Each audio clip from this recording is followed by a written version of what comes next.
If you're constantly asking yourself, when will Allah answer my dua? When will things finally fall into place?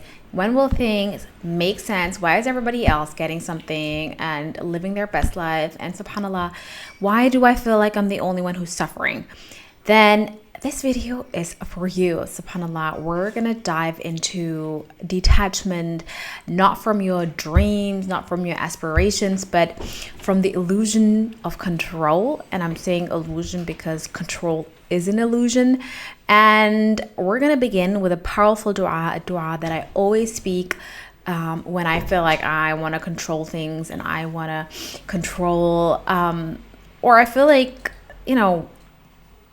why is it not happening? And I'm in that mindset. Then this dua is my go-to dua, and it goes like this. Oh Allah, let me be pleased with what you have decreed for me and bless me in what is yet to come. So I do not wish for the hastening of what you have delayed, nor the delay of what you have hastened. Oh my God, this is such, subhanAllah, if I really kind of dissect this dua, it's like, it is so compact and it is literally describing the problem that we're facing in that moment, subhanAllah. And we do find peace in kind of repeating this and leaving things up to Allah. So number one that I want from you guys is we're going to trust Allah. We're going to trust divine timing. And the truth is nothing is delayed in your life. You know that dua that you have been doing maybe for 5 to 6 years and nothing is coming together. Number one, you have to check, have I been really doing consistent du'as? Like really ask yourself, have I been making consistent du'a in sujood? Did I wake up for tahajjud for this thing? Did I really put in my best foot forward? Did I do that? Then number two, and if you've done that and you're like, still things ain't coming for me, or still things are not coming together for me, then you have to understand that everything arrives on time. Then it is for you to trust Allah and get to know Allah and understand the wisdom behind things and to just calm your mind, because it can spiral, subhanAllah. Everything arrives on time according to Allah's wisdom. What does Allah promise in the Qur'an? And your Lord says, call upon me and I will respond to you. So this is a promise. We have to understand, like, He will answer your du'as. Number A, of course, either He will give it to you, He will grant it to you in His timeline, or He will give you something better, or subhanAllah, something bad that was decreed for you, Allah will not make that thing happen. SubhanAllah, imagine you're gonna tomorrow cross the street and a car, SubhanAllah, just remember, this is, I need to find the hadith for it, but I put it in the box below because I didn't write it down before. Anyways, you have to understand it like that. Something like making dua is like a 50, it's like a win-win situation. Either Allah's going to grant it to you, or He's going to make bad things not happen to you that was decreed for you, or He's going to give it to you, inshallah, in the next life.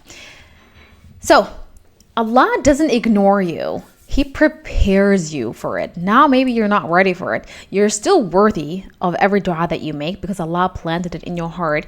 You are worthy of that dua. You just have to understand that Allah is preparing you for it. Maybe you're not ready to receive it just yet.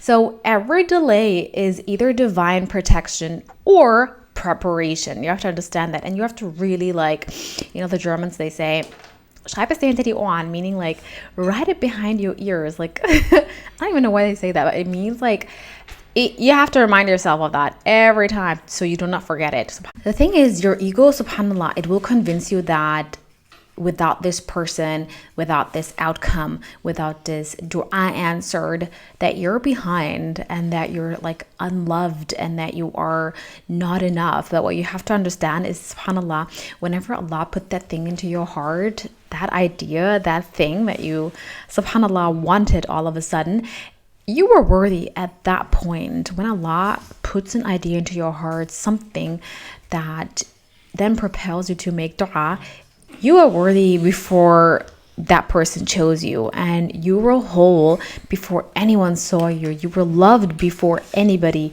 loved you, and you have to like always really remind you of that thing, subhanallah, because the shaitan plays tricks on us, subhanallah. Always remind yourself that Allah says in the Qur'an, nothing will ever befall us except that Allah has written it for us. And He is our protector. Allah is your protector. So remind yourself whenever you start idolizing person, a thing, and you're kind of fantasizing over a version of your life that is not real, or you're losing your peace over something that Allah has not even like written for you. That discomfort that you are feeling right now, subhanallah, it's not a punishment. It is preparation. It's, subhanallah, a feeling of, I'm not falling apart. I am unfolding. I am not falling apart. I am unfolding. Even unanswered du'as have their purpose. And you have to remind yourself whenever you're stuck in that cycle of like, what is my life right now? I am being prepared. Great things are coming. I am unfolding. And even that unanswered dua is right now, it has its purpose. And sometimes Allah, He lets you wait so you can keep knocking on His door and you can keep making dua. Because subhanallah, we have this like pitfalls of shaitan where whenever Allah answers your dua, all of a sudden you stop making those crazy duas, stop the tahajjud challenge, you stop, your long sujuds. And subhanallah, Muhammad Sharif, rahimahullah, he used to always say that, and I will never forget that if you're stopped making dua when your life is sweet and you have it all, guess what happens? Allah will send you the storm. Allah will send you some tests, so you can start knocking on His door, so you can start making longer duas, because Allah loves to hear your voice, subhanallah. So when you have that, that when you reach that point where you're like, alhamdulillah, oh my God, like literally I'm living my best life, that's when you need to sit down and make outrageous du'as and, start reaching for the stars and understand that don't get comfortable right now. Do not get comfortable, but think, what is next for me? What else can I make dua for? Who else can I make dua for? What else do I, can give to other people? Subhanallah. And that's the point. Don't ever get comfortable. Always keep making dua. Think about, reach to your inner, okay. And, subhanAllah, reflect also on the blessings that you already have while preparing for what's coming, inshallah. Because, if you're grateful, Allah will surely increase you. All right, so now let's talk about how can we then practice that spiritual detachment? So number one, you have to train your heart to let go, and not by force, but by faith, by surrendering and saying, Ya Allah, don't let me be attached to what keeps me away from you. Don't let me be attached to things that are not good for me. And also, maybe that thing is good for you. You don't know. One of the things that I love to do is just always imagine that thing is already in my life. And all of a sudden I'm like, it feels good. I can let it go because it's already in my life. How am I feeling? How can I operate now? SubhanAllah. And I love to do that by journaling. That's point number 2. Journal whatever that you are going through, write it down. Ask yourself some questions. What is this feeling right now teaching me about my trust, my ego, my heart? Start writing it all down. And then also at the same time, think about it. How is it to have that thing in my life? And how do I feel? And how do I operate? Then leave that space, close that journal, and see how you feel. Oh my God, I used to do that so much, subhanAllah. When I had that, subhanAllah, especially for me, when I was like kind of in university, I had like a lot of like fear of failure. And subhanallah, I remember like I was like, I want this thing so bad. I'm so scared, but I need to like detach. I need to detach from this, from getting this diploma, and like this feeling of like, oh my God, if I fail, what am I gonna do? My life's gonna be like miserable. But I was like, no, how do I feel? I have it all. Like I used to then subhanallah go really into wallahi debts and like how I feel and write it all down, and then I'm like, it's good, I have it in the pocket. Let's operate from this kind of like viewpoint, and life is good, subhanallah. I'm a journaler queen, and I don't have to like remind you of that. But number 3, what I used to always do is dhikr. I swear to God, subhanallah, I remember like when my fear of like failure would get so big, only thing that would quiet my mind was dhikr. So replace that Qur'an, and that, as you know, if you're listening to music, if you're a music girl, stop listening to music, seriously, because it will do something to your brain. Like it will kind of like make you more depressed, or I don't know, more in love, even though you're not even in love, and like more depressed if you're not even depressed. So replace that noise with Qur'an, and replace those anxious feelings, that venting, with dua. Because what does Allah say? Indeed, in the remembrance of Allah do hearts find rest. And then also whisper to Allah in sujood, and say, Ya Allah, make me content with your qadr. Like, let me bloom in whatever season that you place me in. That is so beautiful, because subhanallah, we all live in seasons. Like maybe you're in a different season that you are all feeling very uncomfortable right now, but ask Allah to make you bloom in that season, and then affirm with the truth and say, I am seen by Ar-Rahman, I am loved by Al-Wadud, I am exactly where I am meant to be. I am exactly where I'm meant to be, because you are. I know maybe you're going through a hardship, but you're exactly where you're meant to be. And then finish it all off with a dhikr when it's the hardest, and say, Hasbunallah wa ni'mal wakeel, Hasbunallah wa ni'mal wakeel, Hasbunallah wa ni'mal wakeel. Allah is sufficient for you. Allah is sufficient for us. Allah is sufficient for us, and He's the best disposer of affairs. So, subhanallah, dhikr is, I think, one of the best methods to quiet your mind. And lastly, always remember that this life is temporary. This life is temporary. The relationships, the dreams, the jobs, all of it is temporary. And what remains at the end is Allah, and what remains is your relationship with Allah, and your faith, and your patience, and your trust in Al-Hakim.